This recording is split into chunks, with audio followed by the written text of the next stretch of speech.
So if you made it this far in the story, you're probably like, why is she telling me all of this? Why is this important? Um, Partly, I'm telling you all of this because I'm going to have these podcasts transcribed into a book.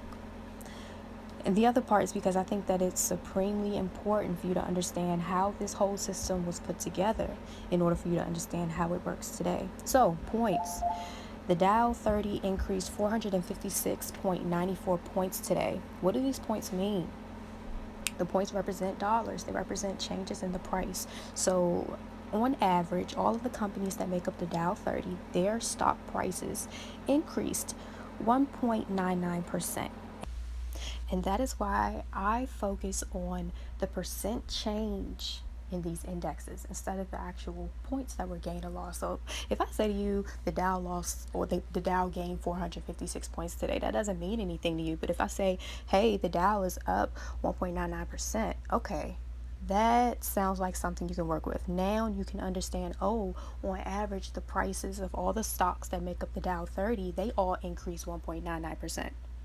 So that's an average. So that means that some of the companies that make up this index, their stock prices might have went down a little. Some of them might have increased even more than 1.99%. But this is the temperature of the market. The top companies in the United States, these are what their stock prices are doing.